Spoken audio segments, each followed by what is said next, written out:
Hey guys, இது Udaya Bharathi. இன்னைக்கு நம்ம வீடியோல எதை பத்தி பார்க்க போறோம்னு சொல்லிட்டு பாத்தீங்கன்னா இந்த உலகத்துல அதாவது நம்ம வாழ்ந்துகிட்டு இருக்க இந்த உலகத்துல ஒரு 13 நாட்டுல வந்து வினோதமான ஒரு சட்டம் போட்டு வச்சிருக்காங்க. அது எந்தெந்த நாடு, அது என்ன இந்த வினோதமான 13 சட்டங்கள் அப்படின்றது தான் இந்த வீடியோல பார்க்க போறோம். பாத்துடலாமா?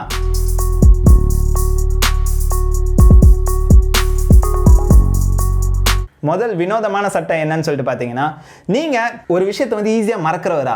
இந்த உலகத்திலே அதிகமா மறக்கிறவங்க யாருன்னு சொல்லிட்டு பார்த்தா ஆம்பளைங்க தான் சொல்லுவாங்க. முக்கியமா அதுலயும் வந்து இந்த ஹஸ்பண்ட்ஸா இருக்கிறவங்க தான் வந்து பயங்கரமா மறதி இருக்கிறவங்கன்னு சொல்லிட்டு சொல்லுவாங்க. இது எப்போ நமக்கே தெரிய வரும் அப்படின்னா, நமக்கு ஒய்ஃப்னு ஒருத்தவங்க வந்ததுக்கு அப்புறம் அவங்க கேட்குற கேள்விகளை வச்சுதான் இந்த நாள் இந்த நிமிஷம் நீ இதை சொன்னல அப்படின்னு அவங்க சொல்லும்போது நான் சொன்னேனா இதை அப்படின்ற மாதிரி நமக்கு தோணும்.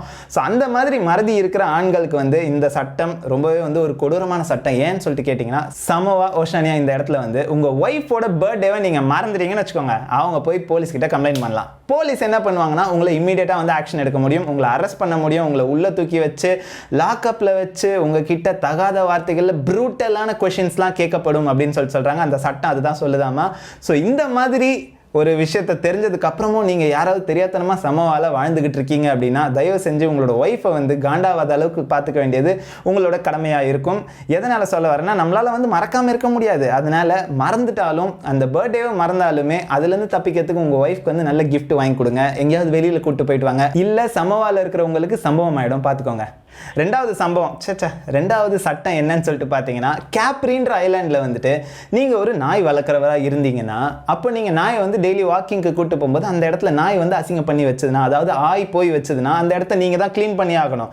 நீங்கள் க்ளீன் பண்ணாத போயிட்டீங்கன்னா அந்த ஆயை எடுத்து டிஎன்ஏ டெஸ்ட்டுக்கு அனுப்பி விடுவாங்க. டிஎன்ஏ டெஸ்ட்டில் இது எந்த நாயின்றதை கண்டுபிடிச்சி அந்த நாயோட ஓனரை தேடி வந்து சட்டை பிடிச்சி $2400 ஃபைன் போட்டு வாங்கிடுவாங்க.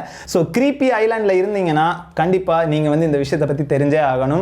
இப்படி ஒரு சம்பவம் நடக்காமல் இருக்கிறதுக்கு அந்த இடத்துல வந்து நீங்கள் நாயை கூட்டு போனீங்கன்னா வாக்கிங்க்கு, நீங்களே தயவு செஞ்சு க்ளீன் பண்ணிடுங்க. மூணாவது வினோதமான சட்டம் என்னன்னு சொல்லிட்டு பார்த்தீங்கன்னா, சிங்கப்பூரில் 1992ஆம் ஆண்டு வந்து இந்த சூவிங் கம் வாயில் போட்டு பபிள் கம்மை மெல்றதை வந்து பேன் பண்ணிட்டாங்க. அதுக்கப்புறம் யாராவது பபிள் கம்மை வாயில் போட்டு மென்னுட்டு இருக்கிறது அங்கே இருக்கிற போலீஸோ யாராவது வந்து இந்த கவர்மெண்ட் அஃபிஷியல் யாராவது பார்த்து கம்ப்ளைண்ட் பண்ணாங்க அப்படின்னா உங்களை தூக்கிட்டு போய் 2 வருஷம் ஜெயிலில் வைக்கலாம். உங்களுக்கு $100,000 வந்து ஃபைன் போடலாம். அந்த அளவுக்கு வந்து பயங்கரமான ஒரு கொடூரமான சட்டத்தை வச்சிருக்காங்க. இது எதுக்காகனா, என்விரான்மெண்ட்டை பாதுகாக்கிறதுக்காக, இடத்தை கிளீனா வச்சுக்கிறதுக்காக அப்படின்னு சொல்றாங்க. 2000ஆவது ஆண்டுல வந்து பிரைம் மினிஸ்டர், சிங்கப்பூர் பிரைம் மினிஸ்டரை ஒரு டிவி ஷோவில் கூப்பிட்டு கேள்வி கேட்டிருக்கிறாங்க. ஏங்க சூவிங்கம் வாயில் போட்டு மென்னா தானே வந்து நிறைய பேருக்கு கிரியேட்டிவிட்டியே வருதுன்னு சொல்கிறாங்க, நீங்கள் ஏன் இதை போய் தடை பண்ணியிருக்கீங்கன்னு கேட்கும்போது அவர் வந்து பயங்கர காண்டா பதில் சொல்லியிருக்காரு. ஏன் உங்களுக்கு மென்னு தான் கிரியேட்டிவிட்டி வரணும் அப்படின்னா நீங்கள் வாழைப்பழத்தை மென்னலாமே, எதுக்கு நீங்கள் வந்து சூவிங்கம் மெல்றீங்க அப்படின்னு சொல்லிட்டு அவரும் கராராக திருப்பி கேட்டிருக்காரு. இருந்தாலும் 2004ஆம் ஆண்டில் வந்து இந்த ரூலை கொஞ்சம் ரிலாக்ஸ் பண்ணியிருக்கிறாங்க. நீங்கள் சிங்கப்பூரில் இருந்தீங்கன்னா நீங்கள் பபிள் கம் வாங்கி சாப்பிட்ணும் அப்படின்னா போய் டாக்டரை பார்த்து அவர் ப்ரிஸ்கிரைப் பண்ணி கொடுத்ததுக்கு அப்புறம் தான் நீங்க போய் சூவிங் கம்மை வாயில போட்டு மெல்ல முடியும். அப்படிலாம் நீங்க பண்ணாம இங்க நம்ம இந்தியாவில் பண்ற மாதிரி நான் ஒரு பபிள் கம்மை வாயில போட்டா பூமர் பூமர் பூமர் அப்படின்னு சொல்லிட்டு போட்டு நீங்க பண்ணீங்கன்னு வச்சுக்கோங்களேன், உங்களை தூக்கிட்டு போய் ஜெயிலில் வச்சிருவாங்க 2 வருஷம் பார்த்துக்கோங்க. அண்ட் $100,000 காலம் ஃபுல்லா காசை கட்டிக்கிட்டே இருக்க வேண்டியதுதான். நாலாவது வினோதமான சட்டம் என்னன்னு சொல்லிட்டு பாத்தீங்கன்னா, நீங்க சுவிட்சர்லாந்துல வாழ்ந்துகிட்டு இருக்கீங்களா, முக்கியமா நம்மளோட தமிழர்கள், நம்ம இந்தியன்ஸ் எல்லாருமே வந்து அங்க சுவிட்சர்லாந்துல இருக்கிறவங்க இந்த வீடியோவை பார்த்துட்டு இருந்தீங்கன்னா உங்களுக்கே அந்த ரூல் தெரிஞ்சிருக்கும்னு நினைக்கிறேன். பட் தெரியாதவங்களுக்கு நான் அதை சொல்லிடுறேன். நீங்க பாத்ரூம் ஏதாவது போனோம்னா நைட்டு 10 மணிக்குள்ளேயே முடிச்சுக்கோங்க. ஏன்னா 10 மணிக்கு மேல அந்த ஃப்ளஷிங் சவுண்ட் கூட வெளியில கேட்க கூடாதான். கேட்டா போலீஸ் உங்க வீட்டு வாசல்ல வந்து நிக்குமா. ஏன்னா நைட்டு 10 மணிக்கு மேல ஒரு ஃப்ளஷ் சவுண்ட் வர்றது கூட நாய்ஸ் பொல்யூஷன் ஏற்படுத்தும் அப்படின்ட்டு அந்த சுவிட்சர்லாந்து சட்டம் வந்து சொல்லுது. ஸோ அங்க இருக்கிறவங்க பாத்ரூம் வர்றதா இருந்தா கொஞ்சம் அடைக்கோங்க. 10 மணிக்கு மேலே வந்ததுன்னா, அதுக்கு முன்னாடி வந்ததுன்னா 10 மணிக்குள்ளே போயிட்டு வந்துருங்க. பாத்ரூம்க்கே ஊரடங்கு போட்ட ஒரு நாடு சுவிட்சர்லாண்டுன்னு நான் சொல்லுவேன். அண்ட் 5வது வினோதமான சட்டம் என்னன்னு சொல்லிட்டு பார்த்தீங்கன்னா, நீங்கள் ஆப்பிரிக்காவுக்கு போகிறீங்க அப்படின்னா நீங்கள் ஒரு கேமஃப்ளாஜ் ட்ரெஸ் லவ்வராக இருந்தீங்கன்னா ஆப்பிரிக்காவுக்கு போகும்போது தயவு செஞ்சு அந்த ட்ரெஸ்ஸை போட்டு போயிடாதீங்க. ஏன்னா ஆப்பிரிக்கன்ஸை பொறுத்த வரைக்கும் மிலிட்ரியில் இருக்கிறவங்க மட்டும்தான் அந்த கேமஃப்ளாஜ் ட்ரெஸ்ஸை போடணுமா, வேற யார் போட்டாலுமே அது வந்து அஃபென்ஸாக தான் பார்க்கப்படுது. ஏன்னா நீங்கள் வந்து ஒரு ஃபோர்ஜ் பண்ணி மிலிட்ரி மாதிரி நீங்கள் காமிச்சிக்கிறீங்க அப்படின்னு தான் அவங்களோட சட்டத்திட்டங்கள் சொல்கிறாங்க. ஸோ அந்த சைடு போறவங்க சவுத் ஆப்பிரிக்கா எந்த சைடு போறதா இருந்தாலும் சரி, நீங்க வந்து கேமஃப்ளாஜ் ட்ரெஸ்ஸை போட்டு போயிடாதீங்க. அது வந்து ஒரு பெரிய அஃபென்ஸா பார்க்கப்படுது. ஆறாவது வினோதமான சட்டம் என்னன்னு சொல்லிட்டு பார்த்தீங்கன்னா, ஸ்ரீலங்காக்கு நீங்கள் போகும்போது அங்கே வந்து புத்தர் சிலைகள் சுற்றி நீங்கள் எங்கே வேணாலும் பார்க்கலாம். அந்த புத்தர் சிலையோட நின்று நீங்கள் ஃபோட்டோஸ் எடுக்கலாம். சைடில் நின்று ஃபோட்டோ எடுக்கலாம், அவங்க பின்னாடி நின்று ஃபோட்டோ எடுத்துக்கலாம், எப்படி வேணால் எடுக்கலாம். ஆனால் செல்ஃபி மட்டும் எடுக்கக்கூடாது. ஸோ அவங்களோட ரூல்ஸ் படி என்னென்னா, உங்களுக்கு பின்னாடி புத்தர் நின்று உங்கள் ஃபோட்டோவில் உங்கள் தலை வந்து புத்தருக்கு ஃப்ரண்ட்டில் இருக்கவே கூடாது அப்படின்றது தான் அவங்களோட ரூல். ஸோ அதை நீங்கள் ஃபாலோ பண்ணாமல் நீங்கள் அங்கே போய் செல்ஃபி எடுத்தீங்கன்னா உங்ககிட்ட வந்து அந்த ஃபோட்டோவை இமீடியட்டாக டெலிட் பண்ணுங்கன்னு சொல்லுவாங்க. அதை நீங்கள் டெலிட் பண்ண முடியாதுன்னு சொன்னீங்கன்னா உங்களை கூட்டு போய் லாக்அப்பில் உட்கார வைக்கிற அளவுக்கு அவங்களுக்கு பவர் இருக்கு. ஸோ இந்த மாதிரி ஒரு வினோதமான சட்டம் ஸ்ரீலங்காவில் போடப்பட்டிருக்கு. ஏழாவது வினோதமான சட்டம் என்னன்னு சொல்லிட்டு பார்த்தீங்கன்னா, ஒஷாவா கனடாவில் வந்துட்டு நீங்கள் அந்த இடத்துல இருக்கிறீங்க அப்படின்னா உங்களுக்கு வந்து மரம் ஏறணும் ரொம்ப ஆசையாக இருந்ததுன்னா அந்த இடத்துல உங்களால் ஏறவே முடியாது. ஏன்னா மரம் ஏறுறதை வந்து பேன் பண்ணியிருக்கிறாங்க. இது எதுக்காக பண்ணாங்கன்னு சொல்லிட்டு பார்த்தீங்கன்னா, ஒரு காலகட்டத்தில் கனடாவில் அந்த ஒஷாவான்ற இடத்துல வந்து நான் தான் ஸ்பைடர் மேன் அப்படின்னு நினச்சிக்கிட்டு நிறைய மக்கள் வந்து மரத்து மேலெலாம் ஏறி சாகசம் பண்ணி கீழே விழுந்திருக்காங்க போல். ஸோ அதுக்காக அதை தடுக்கிறதுக்காக அங்கேருந்து கவர்மெண்ட் வந்து இந்த ஒரு ரூலை எடுத்துகிட்டு வந்திருக்கோன்னு சொல்லி இதுதான் காரணமாக சொல்லியிருக்கிறாங்க. ஸோ ஒஷாவா கனடா பகுதியில் நீங்கள் இருந்தீங்கன்னா உங்களால் அந்த இடத்துல எந்த மரத்து மேலேயும் ஏற முடியாது, மரத்து மேலே சாயவும் முடியாது, எதுவுமே பண்ண முடியாது, அந்த மரத்துக்கிட்டே போக முடியாது. ஸோ அந்த அளவுக்கு வந்து அந்த இடத்துல ஒரு ரூல்ஸ் வந்து ஸ்ட்ரிக்டாக போட்டிருக்காங்க. ஸோ இது வந்து ஒரு வினோதமான ரூலாக பார்க்கப்படுது.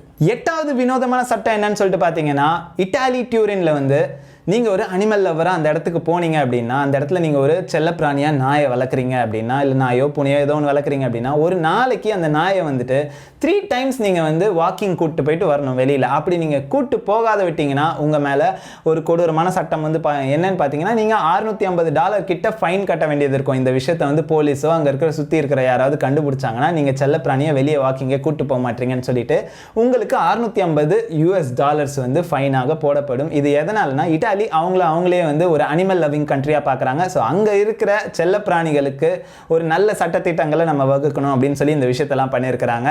ஆனால் இவ்வளோ பண்ணியுமே வந்து அங்கே பார்த்தீங்கன்னா ஒரு வருஷத்துக்கு 1,50,000 நாய்கள் வந்து அபேண்டன் பண்ணப்படுதுன்னு சொல்கிறாங்க அவங்க ஓனர்ஸால். அதே மாதிரி 2 லட்சம் பூனைகள் கிட்ட வந்து வருஷம் அபேண்டன் பண்ணப்படுதுன்னு சொல்கிறாங்க. இவ்வளோ சட்டங்களை வந்து ஸ்ட்ரிக்டாக போட்டுமே வந்து மேபி இந்த சட்டங்களை பார்த்தே எல்லாரும் காண்டாய் விட்டு போயிடுறாங்களா என்னன்னு தெரியல. இது ஒரு வினோத சட்டமாக பார்க்கப்படுது. 9வது வினோதமான சட்டம் என்னன்னு சொல்லிட்டு பார்த்தீங்கன்னா, நம்ம வீட்டிலலாம் இந்த பல்பு ஃபேன் எது போனாலுமே வந்து இதர் நம்மளே மாற்றிடுவோம், இல்லை நம்ம வீட்டில் நம்ம அப்பா பண்ணுவார், இல்லை இதெல்லாம் யாருமே பண்ண முடியல அப்படின்னா ஒரு எலக்ட்ரிஷியனை கூட்டின்னு வந்து செய்வோம். ஆனால் இந்த விக்டோரியா ஆஸ்திரேலியாவில் வந்துட்டு நீங்கள் இந்த மாதிரி ஒரு சின்ன குண்டு பல்பு மாற்றினா கூட உங்களை வந்து அரெஸ்ட் பண்ணுற அளவுக்கு அவங்க வந்து வரலாம். எதனாலன்னு சொல்லி பார்த்தீங்கன்னா, ஆஸ்திரேலியாவில் அந்த விக்டோரியான்ற இடத்த பொறுத்த வரைக்கும் ஒரு சர்டிஃபைடு எலக்ட்ரிஷியன் தான் வந்து பல்பை மாற்றணுமா. நார்மலாக அங்கே இருக்கிற ஒரு மக்கள் யாராவது பண்ணியிருந்தாங்க அப்படின்னா அவங்க அரெஸ்ட் பண்ணலாம்.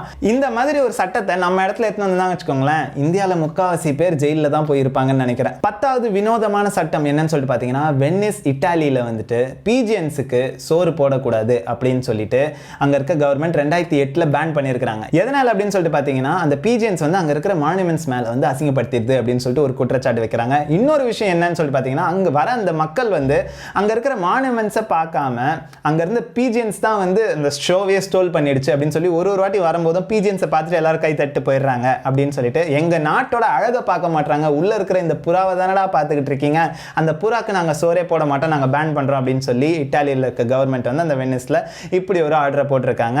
இதுக்கு முன்னாடி ஒரு லாவை பற்றி தான் நான் சொன்னேன். என்னென்னா, அங்கே இருக்கிற செல்ல பிராணிகள்லாம் நம்ம தான் பார்த்துக்கணும்னு சொல்லி இட்டாலி சொல்லிச்சு. சில்லறையெல்லாம் விட்டு எரிஞ்சேன். இப்போ இந்த ரூலை கேட்கும்போது வந்து இவங்களே சொல்லுவாங்களாம், இவங்களே எடுப்பாங்களாம் அப்படின்ற ஒரு தாட் வருது. அண்ட் 11வது வினோதமான சட்டம் என்ன அப்படின்னு சொல்லிட்டு பார்த்தீங்கன்னா, இது நான் வினோதமான சட்டம்னு சொல்ல மாட்டேன், இது ஒரு நல்ல விஷயம் தான். என்னன்னா, கனடாவில் வந்து ரேடியோ ஸ்டேஷன்ஸ்லாம் இருக்குல்ல, அந்த ரேடியோ ஸ்டேஷன்ஸ் எத்தனை இருக்குதுன்னு தெரியல, ஆனால் அங்கே ஒரு ரூல் வச்சிருக்கிறாங்க. என்னன்னா, மினிமம் 35% ஆஃப் மியூசிக் வந்து எங்கள் நாட்டோட, அதாவது கெனடியன்ஸ் போட்ட மியூசிக் தான் வந்து நீங்கள் அதில் போடணும் அப்படின்றத சொல்லியிருக்காங்க. 35%, அதுக்கு மேலே வேறு எது வேணாலும் போட்டுக்கலாம். இது எதுக்காக சொல்கிறாங்கன்னு பார்த்தீங்கன்னா, அவங்க நாட்டோட கண்ட்ரி மியூசிக்கை வந்து பாதுகாக்கணும் அப்படின்ற ஒரு நல்ல விஷயத்துக்காக பண்ணப்பட்டது. இந்த ரூல் வந்து எல்லா இடத்துலையும் எடுத்து வரலாம். இது ஒரு நல்ல விஷயம் தான். ஏன்னா அப்போ தான் அவங்களோட கண்ட்ரி மியூசிக்கை வந்து ப்ரிசர்வ் பண்ண முடியும். 12வது வினோதமான சட்டம் என்னன்னு சொல்லிட்டு பார்த்தீங்கன்னா, டென்னிஸ் யூஎஸ்ஏல வந்துட்டு நீங்கள் நெட்ஃப்ளிக்ஸ் யூஸராக இருக்கிறீங்க அப்படின்னா அந்த பாஸ்வேர்டை உங்கள் ஃப்ரெண்டு கிட்ட ஷேர் பண்ணுறீங்க. நீங்கள் ஷேர் பண்ணும்போது அங்கே யாரோ வந்து இதை கேட்டாங்க, கம்ப்ளைண்ட் பண்ணிட்டாங்க அப்படின்னு வச்சுக்கோங்க, உங்களை தூக்கி 1 வருஷம் ஜெயிலில் போடலாம், உங்களுக்கு $2500 வரைக்கும் ஃபைனை போடலாம். ஸோ அங்கே வந்து இந்த பாஸ்வேர்ட் ஷேரிங்கு அண்ட் இன்னொருத்தனோட பாஸ்வேர்டு இன்னொருத்தங்கிட்ட கொடுக்கறது, எடுத்து கொடுக்கறது, ஹேக் பண்ணி கொடுக்கறது, இதெல்லாம் வந்து பயங்கர ஒரு அஃபென்சிவாக பேசப்படுது. ஹேக் பண்ணுறது எல்லா இடத்துலையுமே தப்பு தான். ஆனால் என்னோட பாஸ்வேர்டை நான் சுய விருப்பத்தோட இன்னொருத்தக்கிட்ட தரேன் அப்படின்னு சொல்கிறதுமே வந்து அங்கே வந்து ஃபைன் போடுவோம் அப்படின்னு சொல்கிறாங்க. ஸோ இந்த மாதிரியான விஷயங்கள் வந்து நம்ம இந்தியாவில் வந்ததுன்னா எத்தனை பேர் ஃபைன் கட்டுவோன்றது தெரியல, எத்தனை பேர் ஜெயிலில் இருப்பது தெரியல. ஸோ அப்படி ஒரு வித்தியாசமான ஒரு ரூலை வந்து இங்கே யூஎஸ்ஏல போட்டிருக்காங்க. இது நெட்ஃப்ளிக்ஸுக்கு தான் மட்டுமா அப்படின்னு சொல்லி கேட்டிங்கன்னா கிடையாது. நிறைய இந்த டிவி சப்ஸ்கிரிப்ஷன்ஸ் அது இது நிறைய சப்ஸ்கிரிப்ஷன்ஸ் அங்கே இருக்குது. ஒன்றுத்துக்குமே இந்த மாதிரி பாதுகாக்கப்படணும் அப்படின்னு சொல்லியிருக்கிறாங்க. இது என்னமோ இதெல்லாம் கேட்கும்போது நம்ம ஏதோ ஆஃபீஸில் பேசுகிறத கேட்குற மாதிரி இருக்குது. பாஸ்வேர்ட்லாம் யாருக்கிட்டையும் ஷேர் பண்ணக்கூடாது அப்படின்ற மாதிரி இருக்குது. பட் இது என்னை பொறுத்த வரைக்கும் ஒரு வினோதமான சட்டமாக தான் பார்க்கப்படுது. அண்ட் கடைசி, அதாவது 13வது வினோதமான சட்டம் என்ன அப்படின்னு சொல்லிட்டு பார்த்தீங்கன்னா வடகொரியாவில். வடகொரியாவே ஒரு வினோதமான நாடு தான் அப்படின்னு நீங்கள் சொல்லலாம். இருந்தாலும் இந்த லிஸ்ட்டில் கண்டிப்பாக வடகொரியா அப்படின்ற வினோதமான சட்டம் அப்படின்னு நான் சொல்லும் போதே இதில் கண்டிப்பாக வடகொரியா இடம்பெற்றிருக்கணும். அதுக்காக தான் இந்த விஷயத்தை வந்து கடைசியாக வச்சுருக்கிறேன். கடைசியாக வச்சாலும் இதுதான் இருக்கிறதுலே ரொம்ப வினோதமான சட்டம். என்னன்னா, அந்த நாட்டிலேருந்து வடகொரியாவிலேருந்து யாருமே இன்டர்நேஷ்னல் கால்ஸ் பண்ணக்கூடாது, அதை பேன் பண்ணிட்டாங்க. எல்லாருமே யோசிக்கலாம், அப்போ எப்படி இந்த நம்ம இப்போ ஹேங் அவுட்ஸ் அது இதுன்னு கால் பண்ணுறோம், அதெல்லாம் எதுவுமே கிடையாதுங்க. அவங்களுக்குள்ளேயே தாங்க பேசிக்கணும், அவள் தாங்க. ஸோ இந்த மாதிரி நீங்கள் இன்டர்நேஷ்னல் கால் பண்ணால் எந்த அளவுக்கு தண்டனை தெரியுமா? 2007 அங்கே வந்து ஒரு பெரிய ஃபேக்ட்ரியோட பாஸ் வந்துட்டு அவரோட பேஸ்மெண்ட்டில் ஒரு 13 ஃபோன் செட் பண்ணி வச்சுருந்தாராம். அதுலேருந்து இன்டர்நேஷ்னல் கால்ஸ் பண்ணியிருக்கிறாரு. ஃபயரிங் ஸ்குவாட் மூலயமா அவரை பிடிச்சின்னு வந்து அவரோட எம்ப்ளாயிஸ் 1,50,000 பேருக்கு நடுவில் அவரை முட்டி போட வச்சு அவரை சுட்டு தள்ளி இருக்கிறாங்க. ஸோ இந்த விஷயத்தை பார்த்த உடனே அந்த சுற்றி இருக்கிற 1,50,000 பேருக்கும் வந்து நடுங்கி போயிருக்கும். அவங்க மூலயமா அந்த என்டையர் நாடுமே ஆடி போயிருக்கும். யாருமே இந்த தப்பு பண்ணக்கூடாது அப்படின்ற ஒரு விஷயத்துக்காக இதை பண்ணியிருக்கிறாங்க. இது ரொம்பவே வந்து ஒரு வினோதமான சட்டமாக பார்க்கப்படுது. இப்போது நம்ம எண்டுக்கு வந்தாச்சு, இந்த வீடியோட எண்டுக்கு வந்துட்டோம். நான் சொன்ன இத்தனை சட்டங்களில் எந்த சட்டம் வந்து உங்களுக்கு ரொம்ப வினோதமாக இருந்ததோ அதை நீங்கள் கமெண்ட் பண்ணலாம். எந்த லா உங்களுக்கு ரொம்ப வித்தியாசமாக தெரிஞ்சதோ அதை நீங்கள் கமெண்ட் பண்ணலாம். ஆனால் இதுக்காக வந்து ஷக்கீலான்னு சொல்லிட்டு யாரும் எழுதி வச்சிடக்கூடாது. அண்ட் இந்த மாதிரி ஏதாவது ஒரு சட்டம் நம்ம இந்தியாவில் இம்ப்ளிமெண்ட் பண்ணால் என்ன ஆகும் அப்படின்ற விஷயத்தையும் நீங்கள் சொல்லலாம். வேறு ஏதாவது ஒரு லா, நான் இந்த 13 வித்தியாசமான ஸ்ட்ரேஞ்ச் லா அப்படின்னு சொல்லிட்டு சொன்ன லிஸ்ட்டில் இல்லாத ஒரு வினோதமான ஒரு சட்டம் இருந்ததுன்னா அந்த லாவும் என்னன்றதை கீழே கமெண்ட் பண்ணி விடுங்க. என்னோட வீடியோஸ் உங்களுக்கு ரொம்ப பிடிச்சிருந்தா லைக் பண்ணுங்கள், ஷேர் பண்ணுங்கள், கமெண்ட் பண்ணுங்கள். அண்ட் மறக்காமல் என்னோட யூடியூப் சேனலை சப்ஸ்கிரைப் பண்ணிடுங்க. அந்த பெல் ஐக்கானை கிளிக் பண்ணாதவங்களும் கிளிக் பண்ணிடுங்க. நாளைக்கு நான் இன்னொரு சுவாரஸ்யமான ஒரு வீடியோவில் வந்து உங்களை மீட் பண்ணுறேன். Until then, this is Udaya Bharathi signing out. Cheers. Bye-bye.